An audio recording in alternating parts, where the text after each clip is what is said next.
Yes, sir. Man, y'all already know who it is, bro. Your boy Berto. Coming at you with another vid, man. The last one I dropped was that Draymond video. And I did another one. I just didn't like the way it came out. But this topic is very, very interesting to me. I love talking about this topic. I could talk about this topic for days on days, man. Um, just for the simple fact, bro, it's a Chicago team. Um, there's very there's a lot of sides to this argument. Whether we should keep him, we should trade him. You guys already know who I'm talking about. I'm talking about Justin motherfucking Fields. All right. I'm a Chicago Bears fan. I'm a Chicago Bulls fan. I'm a Chicago Cubs fan. I'm a Chicago fan. Besides the White Sox. Okay. So this topic right here really, really hits home for me. Just for the simple fact that I think they should keep him, bro. No ifs, ands, or buts. I understand some people don't think he's good enough. Some people don't think he can read defenses. Some people think we should draft Caleb Williams, this and that. But I'm gonna tell you guys why I think we should keep him. Um, some facts, maybe some positives, some negatives. But let's get into this video, man. So, man, like I said, starting off with the positive. Let's start off with the negatives first, just so we can get the haters all ramped up, or actually, we can get the haters like all like, yeah, that's why we don't want to keep him, blah blah blah, and that. Boom, right? The one argument a lot of people have, or a lot of people think the main reason with Fields is that he can't read defenses. I've been watching him since we drafted him. I was super excited when we drafted him just for the simple fact that he was balling out in Ohio State. He was a dual threat quarterback. We've never had a quarterback that can throw and run.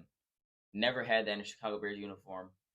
So, number one, a lot of people say he can't read defenses.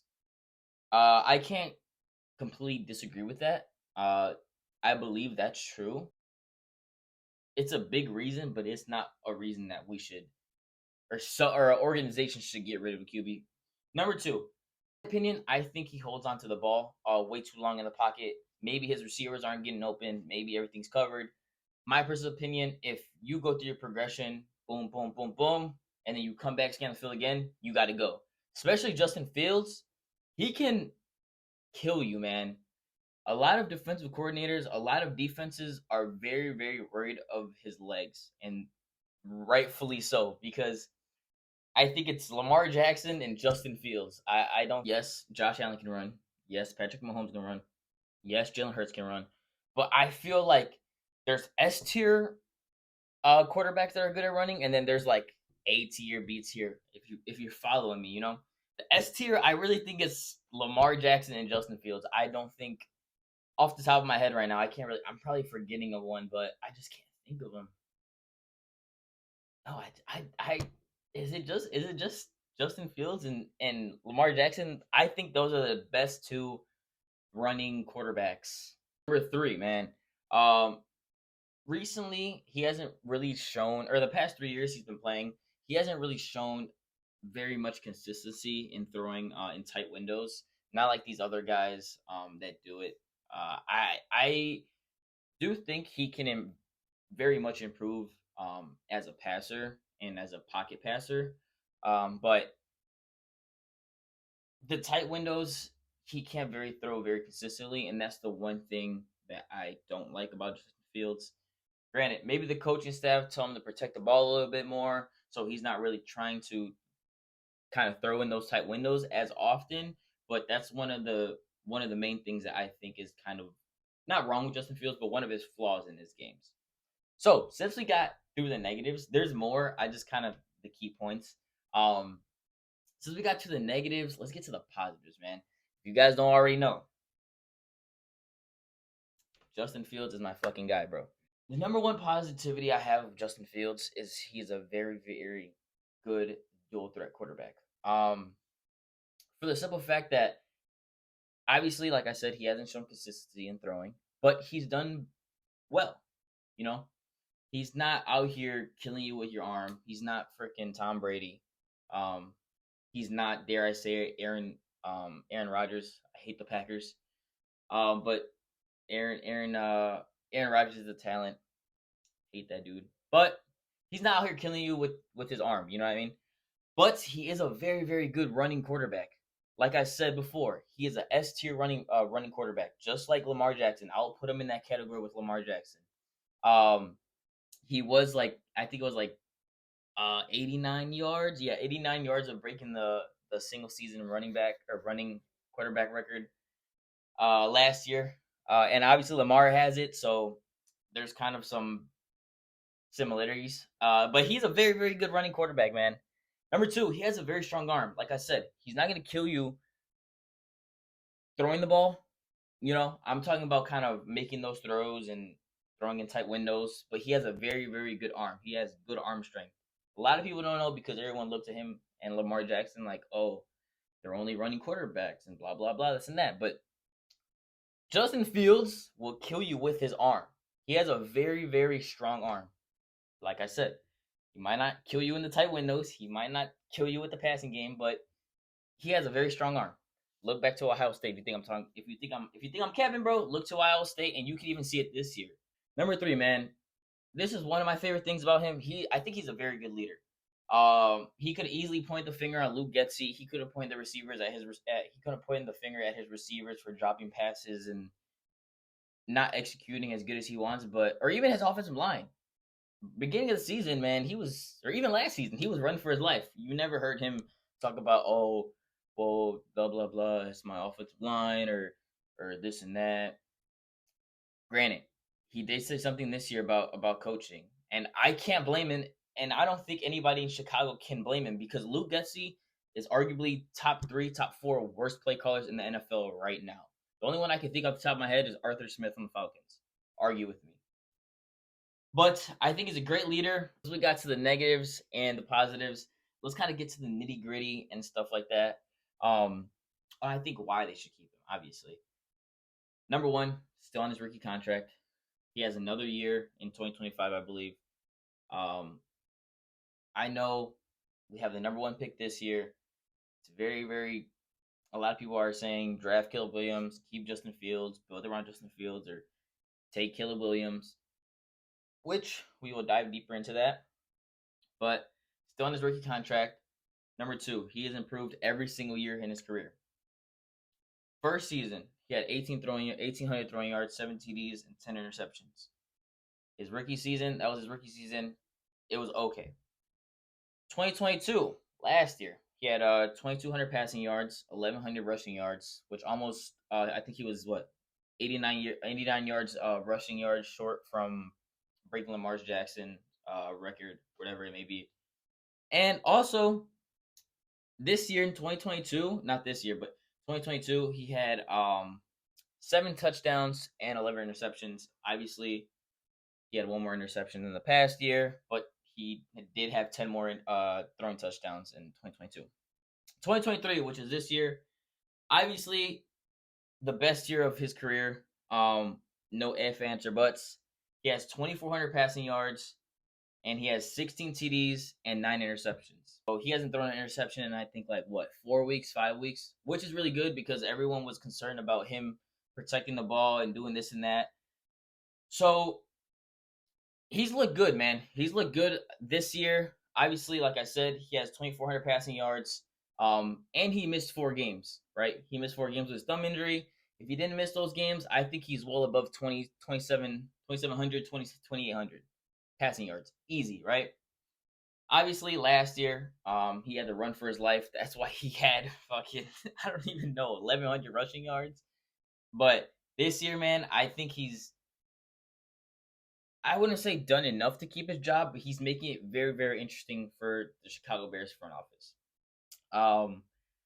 Especially these past couple weeks, he's made it very, very hard, not only for the front office, but for the fans. Because some fans may have been 3 weeks ago, 4 weeks ago, oh man, take Caleb Williams, blah, blah, blah, this and that. Like, if we get the first pick, take Caleb Williams. But now everyone's like, oh shit, he's kind of balling out, man. I don't really know, man. I don't really know. You feel what I'm saying? So I just think he's very close to being able to keep his job. I think he should, but obviously the front office might look different. Social media might look different. Look at it differently. I mean, but I think he should. Number 3, I think I'm on. Justin Fields, DJ Moore. Obviously, Ryan Poles was cooking last year. Got DJ Moore from the Panthers. Obviously, he's had the most receiving yards in his career. I think he's up to 1,200 now or 1,300 now receiving yards, most in his career. And that's with Justin Fields throwing the ball. You feel what I'm saying? So I think the connection's good. DJ Morris came out today. I'm making this video January 2nd. He came out today and said, I want Justin Fields to be my quarterback. I don't think they should trade him. That's my opinion. Whatever the front office does is their thing to do now. But him and multiple people from the Chicago Bears have said we're gonna rock with Justin. I think he can take us to the promised land. I think he can be very promising. Which leads me to my next thing. He must be a great leader. You know what I'm saying? Because if he wasn't a great leader, a great teammate, a great player, everyone would be like, "Oh man, I'm out of it. You need to do what you need to do, Ryan Poles." Which meaning I think we should go get Caleb Williams. But these guys are coming week in and week out saying that Justin Fields is their quarterback. He's a very good talent. I think we should keep him. So I think that portrays of what he's done to the locker room. I think it portrays who he is as a person, as a player, as a leader. And guys, Caleb Williams doesn't look like a good leader. He doesn't. A lot of people on that USC team are coming out and kind of portraying the picture that he's not a good teammate. One person even said that this team is now together and it's not about a certain individual. And obviously, Caleb Williams didn't play that game, so everyone's saying that they're talking about him, which I don't find far fetched. I think he's kind of a diva. Like I said, we got the number 1 pick again this year. Yes, a lot of people would love that number 1 pick. A lot of people would have a no-brainer on who they're picking. They would pick Caleb Williams, a no-brainer pick, right? But what I think the Bears should do here is trade the pick. Yes, I think they should trade the pick. Not only because I think Justin Fields is the answer, but he's kind of shown it these past couple weeks, right? Yes, I understand. The Bears are 8-9. Or I'm sorry, 7-9. Bears are 7-9. Walk with me on this one, right? We shouldn't have lost that Browns game. We shouldn't have lost that Detroit game at Detroit. And we shouldn't have lost the Broncos game. Those are 3 games that we've blown 10-point leads in the fourth quarter, right? If we win those games, we're easily above 500. Maybe even fighting for the top NFC North spot, right? But obviously, we're now 7-9. But if we win those games, we are for sure in the playoff picture, no matter what.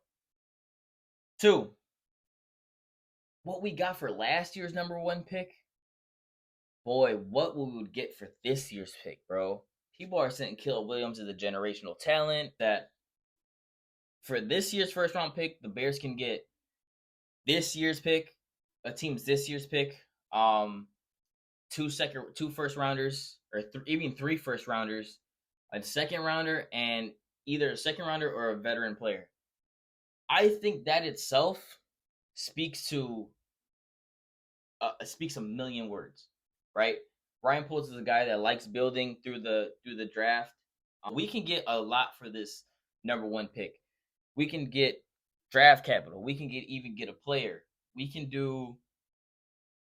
be set for the next 3 to 5 years, right? That's why I think they should trade the number 1 pick. Now to who? It's very, very interesting. It's us. We got the number 1 pick. I think it's the Patriots. Or no, it's us, Washington Commanders, Patriots, and the Cardinals. I think we give it to whoever's going to give us the best package. I don't think we trade more than top 3. I think either goes to Washington or the Patriots. If we trade to the Patriots, they can give us their Sears pick, and we would know for sure, or almost for sure, that we would get Marvin Harrison Jr. Now, like I said, the Bears, I think they should get Marvin Harrison Jr. Pair him up with DJ Moore. I think Marvin Harrison Jr. is better than DJ Moore. If not the first year, the second year, I think he will be better than DJ Moore. You pair those 2 guys, you see all around the league, Eagles, AJ Brown, Devontae Smith,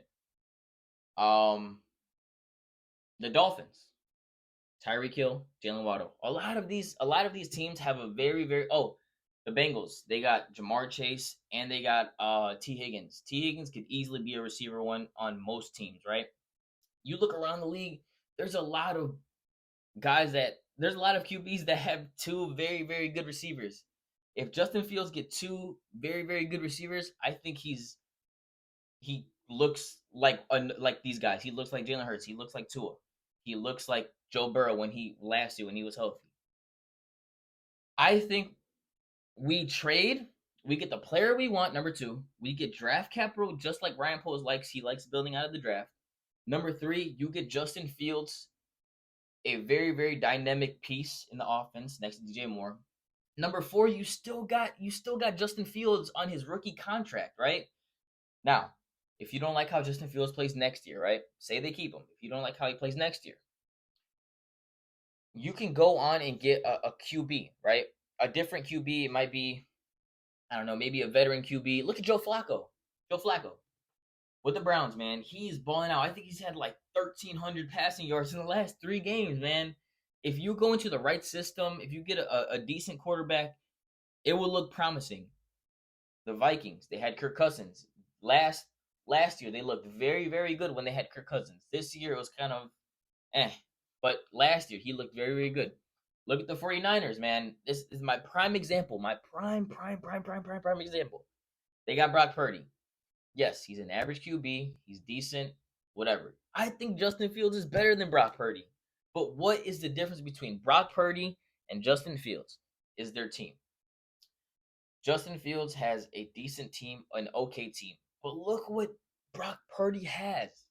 He has Christian McCaffrey, top three, top two running back in the league right now. He's got Deebo Samuel. He's got Brandon Ayuk. And he's got George Kittle. A very good offense. Now, on the defense side of the ball, they got Nick Bosa. They got Chase Young. They got Mufanga, even though he's hurt. I'm missing one more. Bro. Oh, Fred Warner. There you go. Fred Warner. Prime example. They build a very good offense. They build a very good defense. And then you just got to plug in a QB and it all comes together, right? You need an average QB, a decent QB to put it all together. And I think Justin Fields can be more than average, especially with weapons, man. I think Justin Fields is the answer. I think they should keep Justin Fields, trade the number one pick, get a haul, get a veteran. I wouldn't say they just get a haul, get a good player, maybe from the team that we're getting it from. Draft Marvin Harrison at 3 or 2, and see what we can do. Then, if Justin Fields doesn't look good next year, we don't have to sign him to a contract. We can go out and get a veteran QB, or we can get a decent QB, and we'll go from there. But like I said, you trade the number one pick, you get Marvin Harrison, build through the draft, build a good team, and then once you have a good team, all you need to do is plug in a QB. And there's multiple QBs that you can easily plug in that could just be kind of an average quarterback.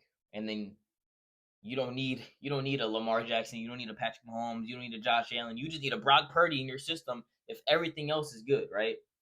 So that's it for this video, man. I think the Bears should keep my boy Justin Fields. But we will see, man. It will get very interesting these past couple weeks, especially if they go into Lambeau and beat Green Bay and bounce them out the playoffs. At that point, I think everyone should stay if we do that. But it'll be very interesting, man. If you watched the whole video, I do appreciate you guys. Hey, we're gonna keep grinding, man. 2024, it's gonna be your guys' year and my year. But thank you again, guys. Peace.